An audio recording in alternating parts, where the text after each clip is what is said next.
Libo-libong bus drivers ang patuloy na isinasailalim sa mabusising exam ng TESDA o Technical Education and Skills Development Authority.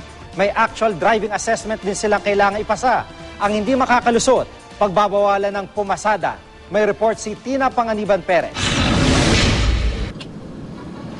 Matagal nang inirereklamo ang mga kaskaserong bus driver. Gayon din ang madalas na paghambalang nila sa kalsada. Madalas daw itong sanhi ng aberya at aksidente. May mga pag-aaral na 80% ng aksidente sa 80 to 90% ng aksidente sa daan ay mula dun sa mga tinatawag na driver's error. And a big chunk of it attributed doon sa mga bus drivers, no? Kaya ang TESDA, katuwang ng DOTC at ng LTFRB, ay nagsasagawa na ng national assessment para sa kakayahan at kaalaman ng mga nagmamaneho ng mga bus. Kapag nakapasa, certified ka ng makapagmaneho ng bus sa bansa. Pwede rin daw itong magamit ng mga gusto magtrabaho sa ibang bansa. Si Conrado Alto, na 9 na taon nang namamasada ng bus, kinakabahan bago sumalang sa assessment. Tulad ng mga kasamahan niya sa kanilang kumpanya, pinagmaneho siya sa isang obstacle course. Bahagi ito ng national assessment na ibinibigay ng TESDA para sa mga nagmamaneho ng mga pampublikong sasakyan. Ang tinetest ngayon ay ang kahandaan o kakayahan ng driver na magmaneho ng paatras. Dapat ni isang bahagi ng obstacle course, hindi niya tatamaan. Meron kaming tinatawag na point system. No? So may grading system yan. No? Pag may tinamaan siya, of course, kasama yon sa minus. No? Di lang pagmamaneho ang sinusuri kundi pati na rin ang kaalaman ng driver sa makina ng bus. Pinacheck din ang gulong at baterya na dapat ginagawa bago bumiyahe. Ano yung chinecheck mo? Halimbawa?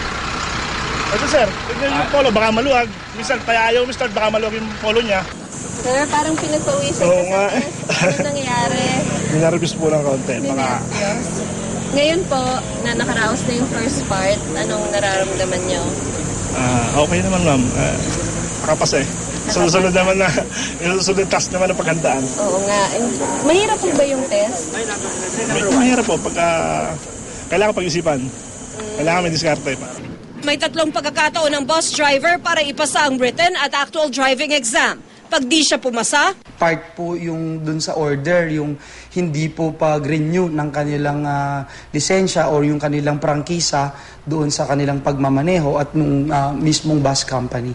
makakatulong kaya ang programang ito para maibsan ang mabigat na daloy ng trapiko sa mga kalsada? Partly makakatulong sapagkat yung disiplina at yung tamang paggamit nitong malalaking sasakyan sa kalye, lalo na dito sa EDSA, mas mapapangalagaan. Meron silang peace of mind, meron silang confidence na dahil pinapatupad itong batas na ito, ang mga drivers o yung nasa likod ng manibela na to ay mga certified ng TESDA, mga world-class drivers, mga drivers na nakakaintindi kung gaano ka-importante yung safety. Mula nang ilunsad ang national assessment ang TESDA noong nakaraang taon, halos 4,000 bus driver na ang nasertipikahan ng TESDA. Ang national assessment ay para lang muna sa mga bus drivers sa ngayon. Pero handa raw ang TESDA ang mahipagtulungan sa mga operator ng mga jeep at taxing gustong pasertipikahan ang kanilang mga driver. Tina Panganiban Perez, GMA News.